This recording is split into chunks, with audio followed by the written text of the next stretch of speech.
Hi friends, Ganesh Chaturthi આવે જ છે તો આજે આપણે ગણપતિ બાપાને અને બાળકોને ભાવતા પ્રસાદીના ચૂરમાના લાડવા પરફેક્ટ માપ અને પૂરી રીતથી બનાવીએ. તો ચલો રેસીપી જોઈએ. સૌથી પહેલાં ફ્રેન્ડ્સ આપણે આવું એક બાઉલ લેશું અને આ એક ચાળણી લેશું લોટ ચાળવા માટે. એની અંદર આ 2 વાડકી ભાખરીનો લોટ લીધો છે કે જે રેડીમેડ જ મળે છે. લાડવા, લાપસી, ભાખરીનો લોટ છે જે મેં 2 બાઉલ લીધો છે. આનું માપ આપણે આ રીતે સેટ કરશું. આ 2 વાડકી ભાખરીનો લોટ છે. આ 2 ચમચી બેસન છે અને આ 2 ચમચી રવો છે. આ બધું આપણે સાથે ચાળી લઈશું.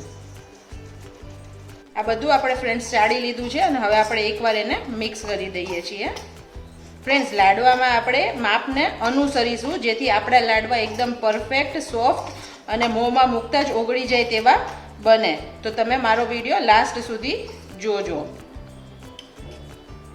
હવે આપણે તેમાં તેલનું મોણ દઈશું.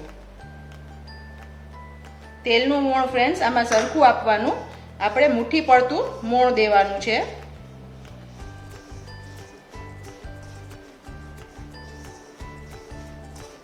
આમાં મેં 3 થી 4 ચમચી જેટલું તેલનું મોણ દીધેલું છે. જો તમને જરૂર લાગે તો તમે થોડું વધારે પણ આપી શકો છો, પણ અત્યારે આ પરફેક્ટ છે. હવે આપણે આને ચેક કરીશું આવી રીતે મુઠ્ઠી વાળીને. જો આવી રીતે બંધાઈ જાય તો આ પરફેક્ટ મોણ છે.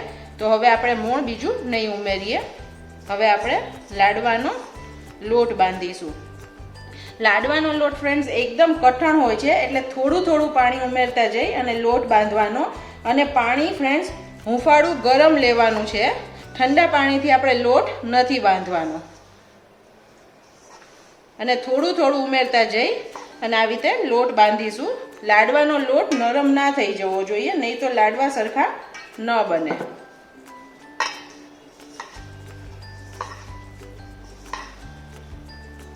જો લોટ ઢીલો થઈ જશે ને ફ્રેન્ડ્સ તો તમારા લાડવા અંદરથી ચીકણા બનશે. એટલે આ વાતનું આપણે ખાસ ધ્યાન રાખીશું. હવે આપણો લોટ ઓલમોસ્ટ બંધાઈ જવા આવ્યો છે. હવે આપણે આના મૂઠિયા બનાવીએ છીએ ફ્રેન્ડ્સ. આના મૂઠિયા આવી રીતે આપણે વજન દઈને થોડા બનાવવાના છે અને આ રીતની આપણી શેપ આવવો જોઈએ આપણી હથેળીમાંથી, આપણી આંગળીઓનો, કે જેથી તે ચડી સરસ જાય અંદરથી સરસ ચડી જાય. આ ઇમ્પ્રેશન આવશે ફ્રેન્ડ્સ તો ચડશે સરસ. અંદરથી બિલકુલ પણ કાચા નહીં રહે. તો તમે આવી રીતે એને વાળજો. આવી રીતે આપણે બધા મૂઠિયા વાળી લઈએ. પહેલાં ફ્રેન્ડ્સ, આપણા ઘરે ગણપતિ ચોથના દિવસે આ લાડવા બનતા જ હોય છે. ગણપતિ દાદાને તો આ લાડુ ખૂબ જ પ્રિય છે, તો આપણે ભોગમાં ધરાવતા જ હોઈએ છીએ. અને એટલા જ નાના બાળકોને પણ પ્રિય છે અને ખૂબ જ પૌષ્ટિક છે. તો આપણે ચોક્કસથી ઘરે બનાવીશું.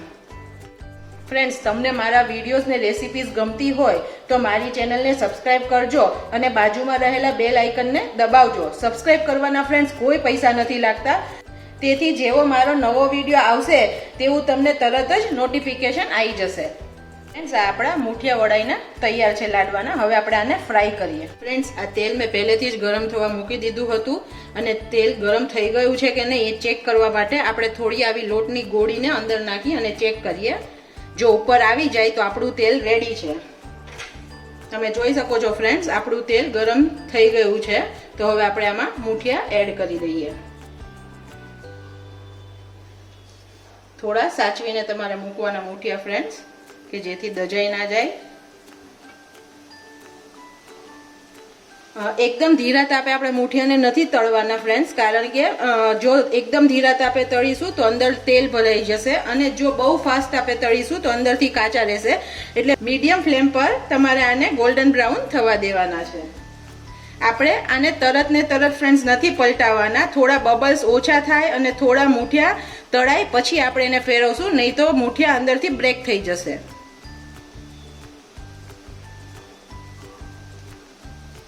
હવે આપણે એને ધીરે ધીરે પલટાવીએ છીએ.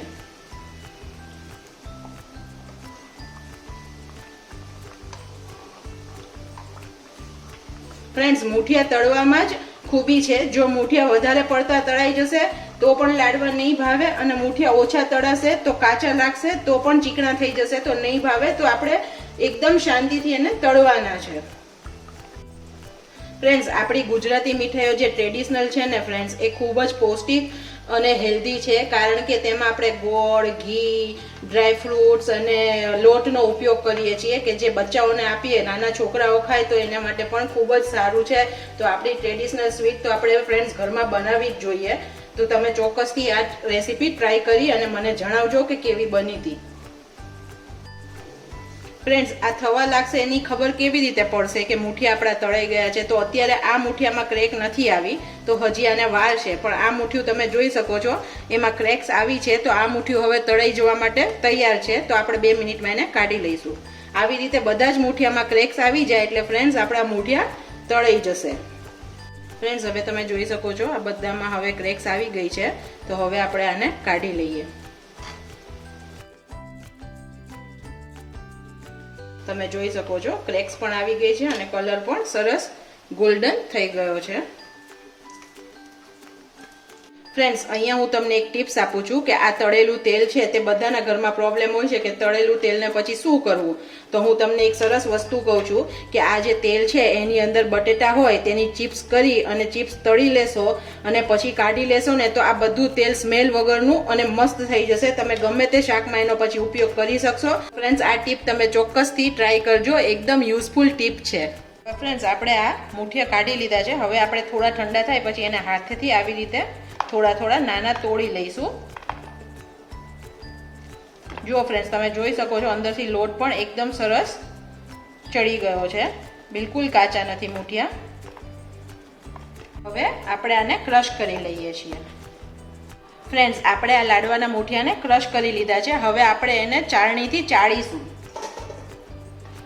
આપણે આવી રીતે એક ઘઉં ચાળવાની જે ચાળણી આવે છે તે લીધેલી છે, તેનાથી હવે આપણે આને ચાળીશું ચૂરમાને.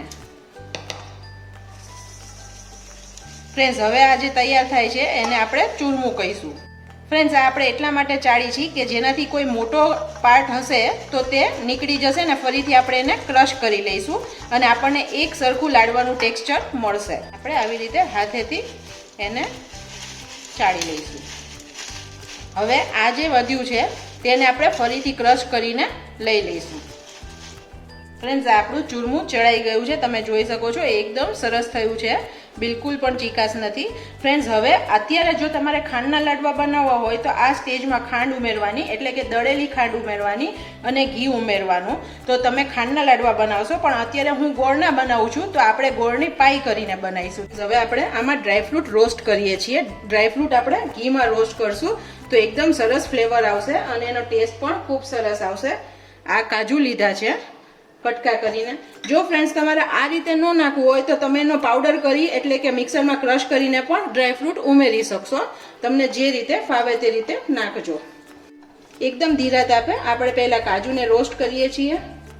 કાજુ થોડા રોસ્ટ થાય પછી આ બદામ છે ઝીણી સમારેલી. આ ડ્રાયફ્રૂટ રોસ્ટ કરેલું ડ્રાયફ્રૂટ જો ખાવામાં આવશે ને ફ્રેન્ડ્સ તો એનો ટેસ્ટ ખૂબ જ સરસ આવશે, પણ ઘણાને દાંતની તકલીફ હોય છે તો તમે પાવડર પણ નાખી શકશો. આ ફ્રેન્ડ્સ, આપણા કાજુ ને બદામ થોડા રોસ્ટ થઈ ગયા છે. હવે આપણે તેમાં કિસમિસ ઉમેરીશું, પણ કિસમિસને રોસ્ટ થતાં બહુ વાર નથી લાગતી, તો આપણે તરત જ પછી ગેસ બંધ કરીશું. તો હવે આપણે ગેસ બંધ કરી દઈએ છીએ. હવે આપણે આ રોસ્ટ થયેલું જે ડ્રાયફ્રૂટ છે તેને આપણે ચૂરમામાં ઉમેરી દઈએ છીએ. હવે આપણે આ જ કડાઈની અંદર આપણે ઘીની અને ગોળની પાઈ બનાવીશું. ફ્રેન્ડ્સ, આપણે આમાં એક માપને ફોલો કરશું. આપણે 2 વાટકા લોટ લીધો હતો તો આપણે એનાથી અડધો ગોળ લેવાનો છે, એટલે કે 1 વાટકો ગોળ લીધો છે. જો તમને વધારે ગળ્યું ભાવતું હોય તો તમે આમાં પ્લસ માઇનસ કરી શકો છો. અને જેટલો ગોળ લઈએ છીએ એટલે કે 2 વાટકા લોટે 1 વાટકો ગોળ અને અડધો વાટકો ઘી, આ માપ આપણે ફોલો કરીશું. 2 વાટકા લોટ, 1 વાટકો ગોળ અને અડધો વાટકો ઘી. હવે જ્યાં સુધી ગોળ મેલ્ટ થાય ત્યાં સુધી આપણે આને ગરમ કરીશું. ફ્રેન્ડ્સ, આવી રીતે કરવાથી ગોળ જો થોડો કંઈ તમારાથી મોટો રહી ગયો હશે સમારવામાં તો તમારા મોઢામાં નહીં આવે. એકદમ સરસ રીતે ગોળ લોટમાં ભળી જશે, એટલે કે ચૂરમામાં સરસ રીતે ભળી જશે અને તમને એક સરખું પ્રમાણમાં ગળાશ મળશે. તમે જોઈ શકો છો આપણો ગોળ હવે મેલ્ટ થવા લાગ્યો છે.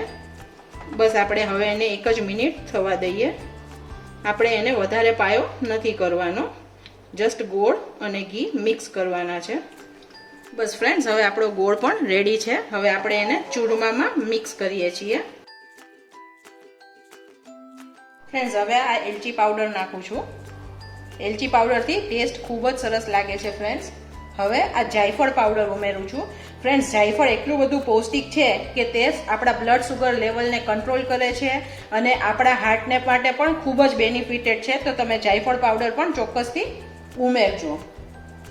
હવે આ બધું આપણે મિક્સ કરીએ છીએ. આ ફ્રેન્ડ્સ થોડું ગરમ છે એટલે પહેલાં આપણે ચમચીની મદદથી મિક્સ કરીએ, પછી આપણે હાથેથી લાડવા વાળીશું. જો ફ્રેન્ડ્સ આ સ્ટેજ પર તમને ઘી ઓછું લાગે તો તમે એડ કરી પણ શકો છો. ફ્રેન્ડ્સ, આ જે ઘણું ગરમ છે, થોડું ઠંડુ થાય પછી આપણે લાડવા વાળીએ. એકદમ ઠંડુ નથી થવા દેવાનું, પણ આપણા હાથનેથી લાડવા વળી શકે એટલું આપણે ઠંડુ કરીશું. ફ્રેન્ડ્સ, હવે આપણું આ ચૂરમું થોડું ઠંડુ થઈ ગયું છે, હાથમાં લેવા એવું. તો હવે આપણે આને આવી રીતે લેવાનો અને પછી આવી રીતે મુઠ્ઠી વાળતા વાળતા આપણે એનો લાડુ બનાવીશું. તમે નાની મોટી સાઈઝ તમારી રીતે કરી શકશો. ફ્રેન્ડ્સ, થોડું દબાવતા જવાનું, પ્રેસ કરી અને લાડવો વાળવાનો. અમારે ત્યાં ગોળ શેપના લાડવા નથી ખવાતા, અમારે ત્યાં આવા થોડા બેઠા શેપના લાડવા ખવાય છે. ફ્રેન્ડ્સ, તમે જોઈ શકો છો લાડવો સરસ વળી ગયો છે. હવે આપણે આ લાડવા પર ખસખસ લગાવીએ છીએ. ફ્રેન્ડ્સ, આપણે ખસખસ કેમ લગાડીએ છીએ ફ્રેન્ડ્સ લાડવા પર? કે લાડવા પર ખસખસ લગાડવાથી લાડવાનું પાચન સારી રીતે થઈ જાય છે અને લાડવા જો બહુ ભાવશે અને વધારે ખવાશે ને તો ફ્રેન્ડ્સ આસાનીથી પચી પણ જશે. અને ખસખસ વાળ અને સ્કિન માટે પણ ખૂબ બેનિફિટેડ છે. તો ખસખસ આપણે ફ્રેન્ડ્સ એટલા માટે લગાડીએ છીએ.